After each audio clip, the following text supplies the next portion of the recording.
Hey people, y'all gonna get really used to seeing me in my pajamas because I'm not even trying to look cute right now.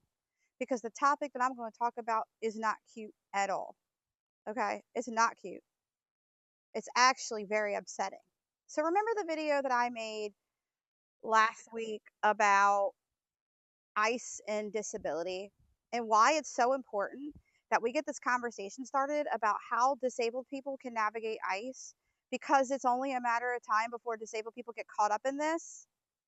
Come on. I mean, if anyone thinks it can't happen, they're fooling themselves because it most certainly can. Disabled people can be caught up in this. Why not? Especially those that are Latino, right? Well, it did happen. Javier Diaz Santana is a dreamer. Yes, he was brought over here illegally, but he was a dreamer. Now,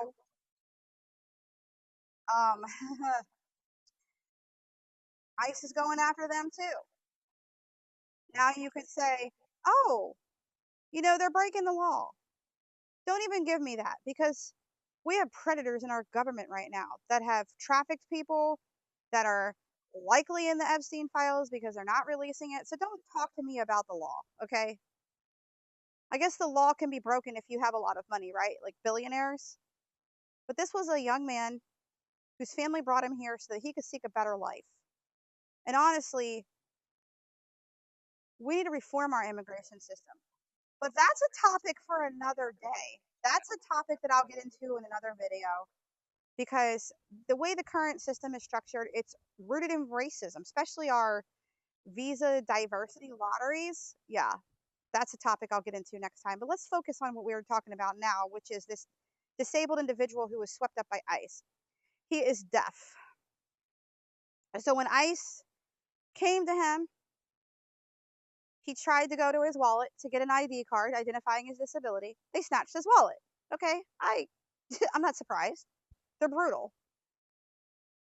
As far as I'm concerned, ICE are just people who are unhappy with their lives that weren't satisfied in playing Call of Duty, so they sign up for the job so they can get their rocks off bullying people.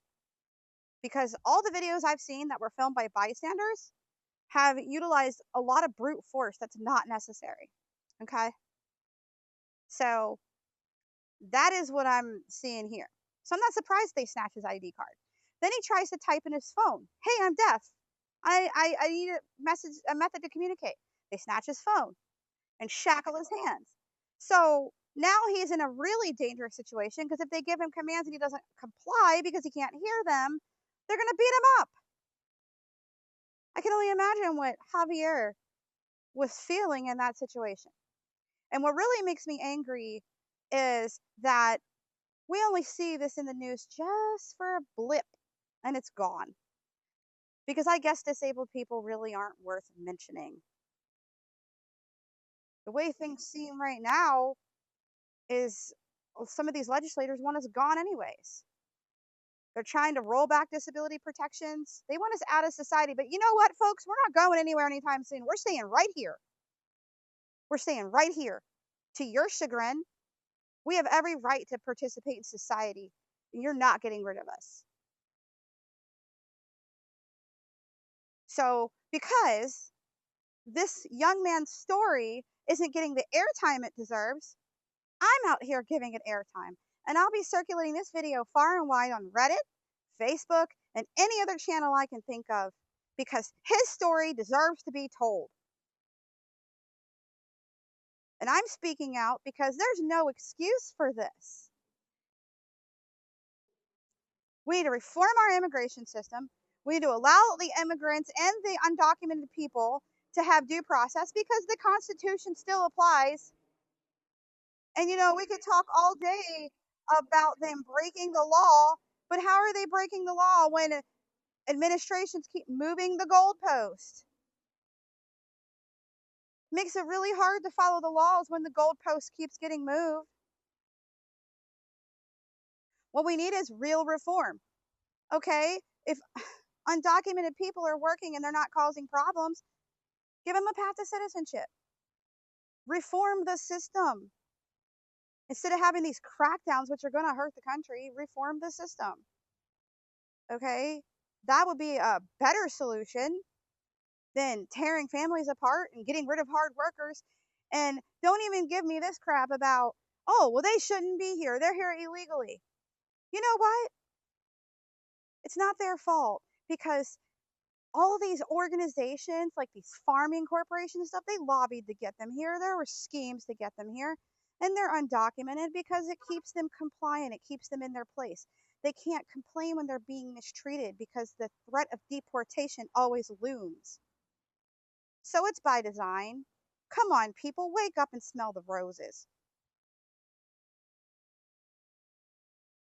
We need to figure out what we can do to help this individual. And we also need to figure out how we can help disabled people navigate this climate right now that's so volatile because the disability organizations are remaining silent on it. They're not even talking. And they should, because they could talk about everything else that has to do with disability rights and protections. Why are they so scared to talk about this? Why isn't this young man's story getting airtime?